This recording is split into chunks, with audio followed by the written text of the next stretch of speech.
केंद्र सरकार द्वारा प्रस्तावित वक्फ विधेयक पर विरोध बढ़ता ही जा रहा है। शुक्रवार को अलविदा जुमा है, यानी कि रमजान के महीने का आखिरी जुमा। इसके बाद सीधे ईद की सामूहिक नमाज होगी। लेकिन शुक्रवार की नमाज से पहले all India Muslim personal law board ने एक अलग ही चाल चल दी है। लॉ बोर्ड ने देश भर के मुसलमानों से अपील की है कि सभी लोग हाथ में काली पट्टी बांधकर रमजान के आखिरी जुमे की नमाज पढ़ें। ये फैसला वक्फ संशोधन बिल की मुखालफत करने के लिए किया गया है। जुमे की नमाज के दौरान काली पट्टी बांधकर सरकार के इस फैसले का विरोध किया जाएगा।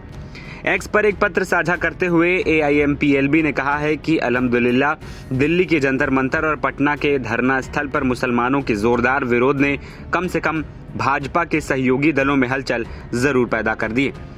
AIMPLB ने विधेयक पर अपनी चिंता व्यक्त करते हुए इसे भयावह साजिश बताया, जिसका उद्देश्य मुसलमानों को उनके धार्मिक और धर्मार्थ संस्थानों से वंचित करना है।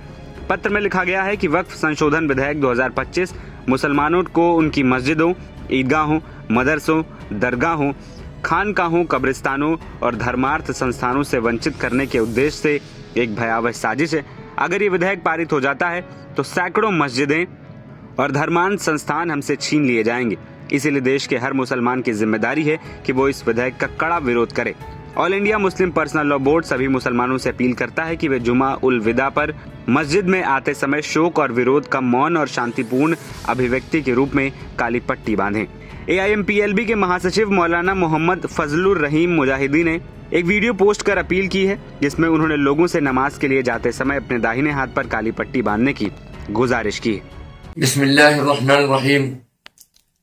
मेरे दीनी भाइयों, बुजुर्गों और दोस्तों, जैसा कि आपको मालूम है, all India Muslim personal law board की जानिब से वक्फ तरमीमी बिल 2024 के खिलाफ एहतजाज का सिलसिला जारी है। इस सिलसिले में इस रमजान मुबारक के महीने में जुम्मतुल विदा के मौके पर भी आपको अपना एहतजाज दर्ज करवाना है। इस सिलसिले में आपसे दरख्वास्त की जाती है कि अब जुमे की नमाज में जाएं तो अपने दाहिने हाथ में काली पट्टी लगाकर खामोशी के साथ में एहतजाज का मुजाहरा करते हुए मस्जिद में जाएं और उसकी वीडियो खींचकर भी वायरल करें और all India Muslim personal law board के सोशल मीडिया डेस्क पर भी भेजने की कोशिश करें। मुझे उम्मीद है कि आप इस तहरीक में शामिल होंगे। इससे पहले वक्फ बिल के विरोध में AIMPLB के विपक्षी दलों के सहयोग से दिल्ली की जंतर मंतर और पटना में जोरदार विरोध जताया गया था।